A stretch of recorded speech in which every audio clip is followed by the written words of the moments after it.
We've got some wonderful flying machines on this page. There's a seaplane. Ezra, that's what you were talking about. When the plane lands on the water, it's a seaplane. A helicopter, a light aircraft in the middle there, hot air balloons, space shuttles, a glider that doesn't have an engine, a passenger jet. What fun. Now let's look at the different parts of an aircraft. There's the fuselage at the top. Teacher Liesl, can you point for me? Yes. And a cockpit. That's where the pilot sits with his co-pilot. And the steps take you up to the actual cabins. And that's where the passengers sit, in the cabins. And there's another aeroplane, and there's the tail of the aeroplane, the tail of the aircraft, and the wings, and the engines. And look at that fuel tanker that's filling up the aeroplane. And there we have a jet, and a glider, and a helicopter with the blades and the rotors. The rotors at the top, and the blades and the rotor blades. And then look there, there's the flight deck in the front with the cockpit in the front. A flight deck and the cockpit where the pilot sits. And then the cabins, the little windows of the cabins where the passenger sits. And there the flaps. On the wings, they've got flaps. Okay. On the wings, they've got flaps. And those help the air, and they tilt up and down for the air to manage the air. And there's an engine underneath the wing, and the tail of the aircraft, and the rudder. That red part is a rudder, and that steers the plane. Isn't that amazing? All right. And then an aeroplane takes off and lands from a runway. And Teacher Liesl is going to show us how that works. All right, so that plane has taken off and is flying up into the air. All right, using its engines. Now, usually the wheels will go inside the plane because you don't need wheels. You just need your wings and the engine. When it's flying. It's flying. Now, what an aeroplane does, it transports people from one place to another, across the ocean, across the land, and it uses the air.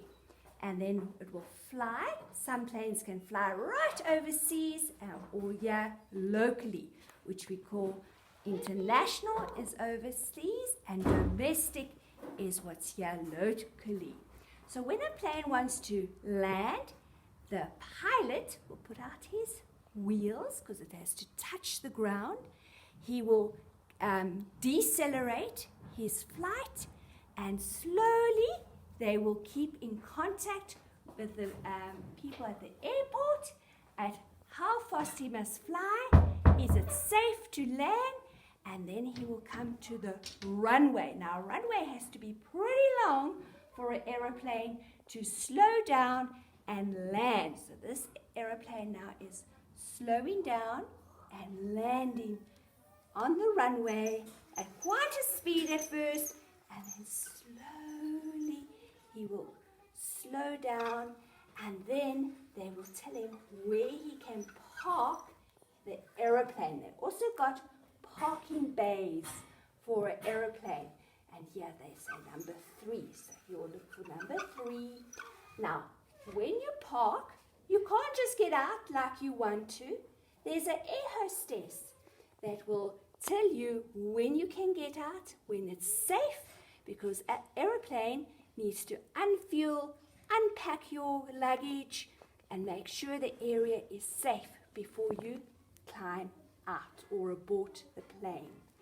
And there you can see there are different planes here, from small planes that carry only 2 people to some carrying 6, to planes that are carrying for the Navy or the Air Force. Now, the Navy and Air Force, they use aeroplanes that are very, very fast because they have to go into combat. Combat is when they go and fight at war. And if you look here, I know my boys, you'll tell me more about this if you were here than I can, but here you can see there are the weaponry on the planes, the bombs. This is a long one and a short one because these planes go off to war. And there you can see the pilots sitting there. And to become a pilot, you must know a lot about planes and maths and science because you need to know which way the wind's going. And these are numbered as well because they fly for the Air Force. Okay, so even the Air Force uses aeroplanes. So the passengers disembark, they call it disembark, and they get off the aeroplanes or they board the planes.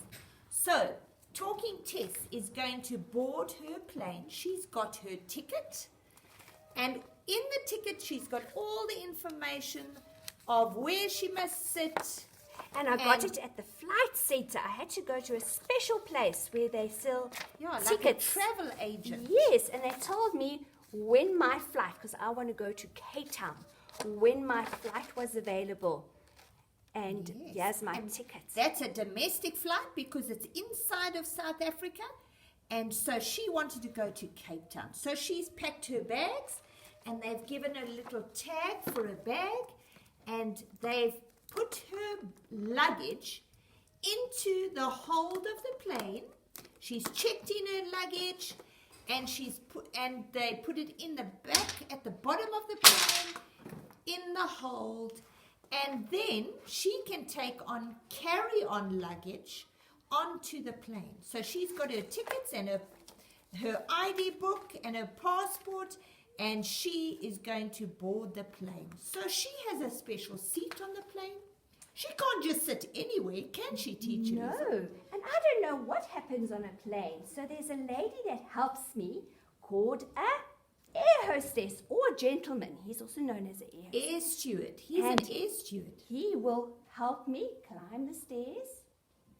And Teacher Wendy, when I get to the door, do you know what?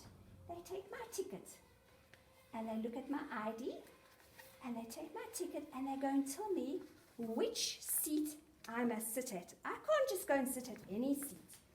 And they tell me I must go to seat number A1 on the left-hand side.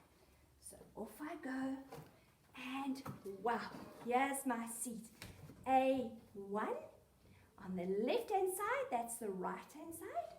So marked on top is my seat number. And if I had some hand luggage, there's a little place on top of my seat. I can put my hand luggage. And that's called the overhead compartment. And you can put your carry-on luggage in there. And then sit down in your seat, and you've got to put your safety belt on, remember, like in a car. And it doesn't go across, Teacher Winnie, it's got to fit on my tummy here. Around your tummy, that's right. Yes, right. Now there's things in front of me. I might have a little TV screen, I might have a little magazine, I've even got a little tray that if they bring me beverages, I can sit and eat. But there's something on top of my head, Teacher Wendy. I wonder what that could be for. The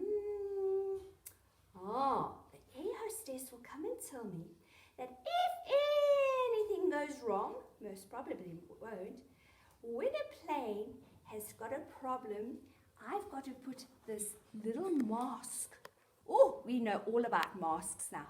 This little mask over my face, if the pressure of the plane gets less and I can't breathe, then I put this little mask over my face. It's a little oxygen mask. So we can breathe. So we can breathe. So you see, there's also rules in a plane that I have to obey. Yes. Right.